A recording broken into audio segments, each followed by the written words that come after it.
वन्यजीव अधिनियम कब बना?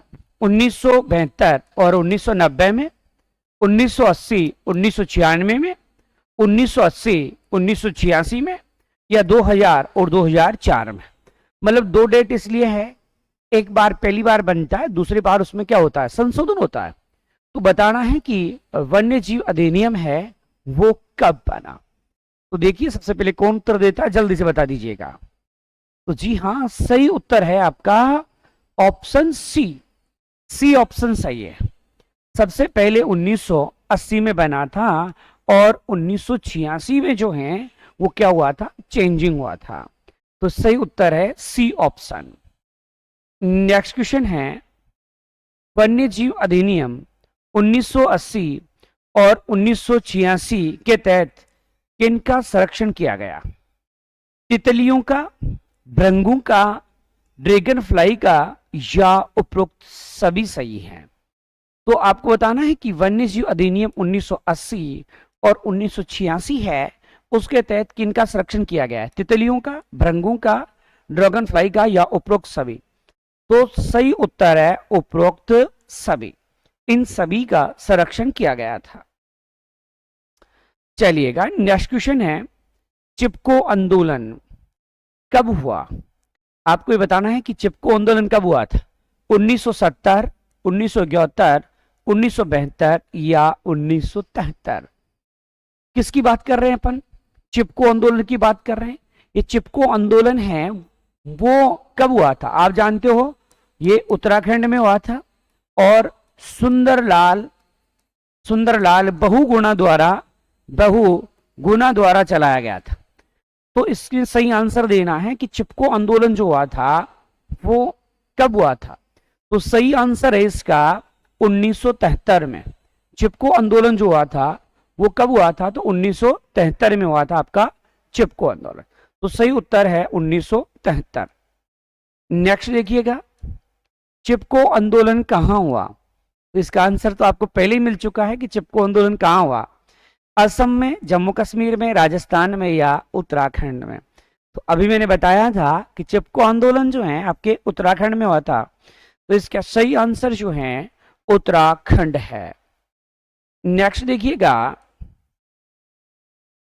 किसानों ने बीज बचाओ और नवोदायन, कौन सा है? बीज बचाओ और नवोदायन आंदोलन चलाया था। तो टिहरी उत्तराखंड में, पेरियार केरल में, सरिस्का अलवर में, या पंचमढ़ी एमपी में। तो ये बताना है कि आपका बीज बचाओ और नवोदयान आंदोलन है वो कहां चलाया गया था? टिहरी में, पेरियार में, सरिस्का में, या पंचमढ़ी। तो आपका आंसर जो है इसमें है टिहरी। तो टिहरी उत्तराखंड में किसानों ने बीज बचाओ आंदोलन चलाया था। अगला क्वेश्चन है, बड़ा इंपॉर्टेंट क्वेश्चन है, संयुक्त वन प्रबंधन कार्यक्रम सर्वप्रथम पारित हुआ। संयुक्त वन प्रबंधन कार्यक्रम है वो सर्वप्रथम कब पारित हुआ था? वो कब नहीं, कब पूछे तो 1988 बताना है, लेकिन यहां तो पूछा है कि सर्वप्रथम पारित किया किस राज्य ने? उड़ीसा ने, असम ने, उड़ीसा ने, राजस्थान ने, या उत्तराखंड ने। जो संयुक्त वन प्रबंधन है वो 1988 में बना। किस राज्य ने सबसे पहले इसको पारित किया था? बताइएगा। असम ने, उड़ीसा ने, राजस्थान ने, या उत्तराखंड ने। तो सही उत्तर है उड़ीसा राज्य में। सबसे पहले किस राज्य में है? तो उड़ीसा राज्य में सबसे पहले पारित किया गया था। चलिएगा, उसके बाद में है, वेसों की पक्षियों की कितनी प्रजातियां भारत में पाई जाती है? मतलब कितनी का मतलब है कितनी प्रतिशत है यहां पर कि वेसों की पक्षियों की प्रजातियों में से कितनी भारत में? 13%, 21%, 4% या 1%। मतलब विश्व में जो पक्षी है उन पक्षियों का कितना परसेंट राजस्थान में पाया जाता है?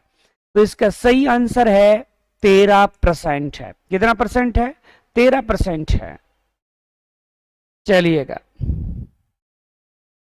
जंगली गधे पाए जाते हैं। जंगली गधे, तो जंगली गधे कच्छ का रण, काजीरंगा, जिम कार्बेट, या पेरियार। बताइए जंगली गधे कहाँ पाए जाते हैं, जो जंगली डंकी है वो कहाँ पाए जाते हैं? तो आपका सही आंसर जो है वो है कच्छ के रण में। और कच्छ का रण कहाँ है? तो आपके गुजरात में। आपसे पूछे काजीरंगा कहाँ है? असम में। जिम कार्बेट पूछे कहाँ है? तो उत्तराखंड में। पेरियार पूछे तो आपके केरल में है।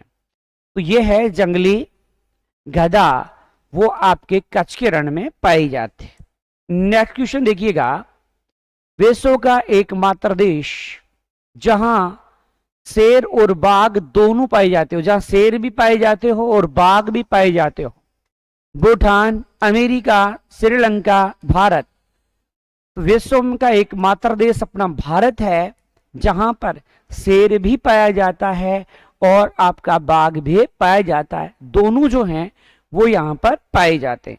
तो सही उत्तर जो है वो डी ऑप्शन है।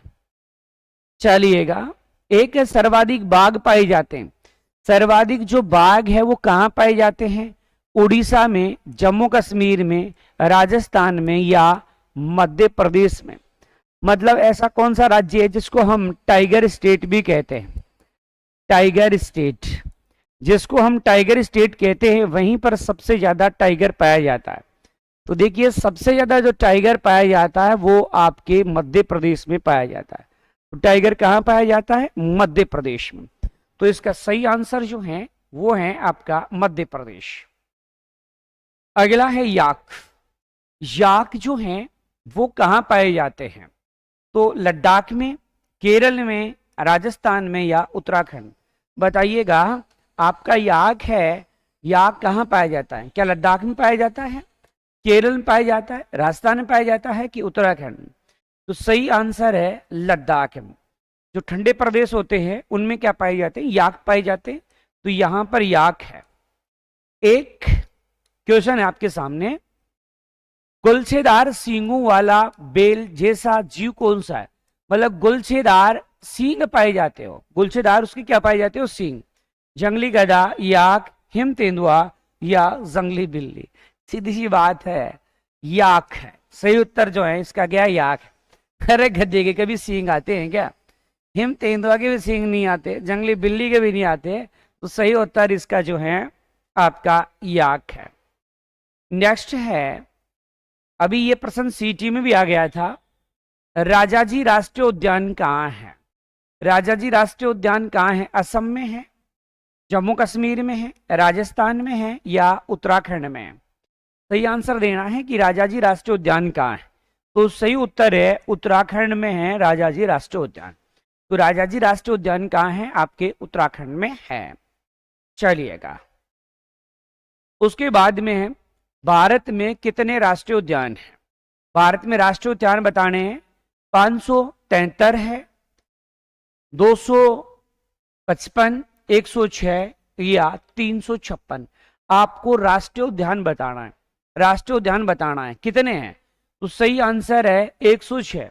राष्ट्रीय उद्यानों की संख्या कितनी है? 106 जो है राष्ट्रीय उद्यान है। नेक्स्ट है, भारत में कितने अभ्यारण्य जो हैं वो हैं? भारत में अभ्यारण्य बताने कितने, अभ्यारण्य कितने हैं? 573, 225, 106 या 356। इस बार जो आपका आंसर है वो है 573 अभ्यारण्य। देखो ये सारे अभ्यारण्य वगैरह जो बताए राष्ट्रीय उद्यान, ये मैंने एनसीईआरटी के डेटा से बताया है। एनसीईआरटी में जो लिखा हुआ है वही बताया, मैंने अनावश्यक बात नहीं की है। चलिएगा, अगला क्वेश्चन है, अचानक अमरकटक जीव मंडल जो है वो कहाँ है?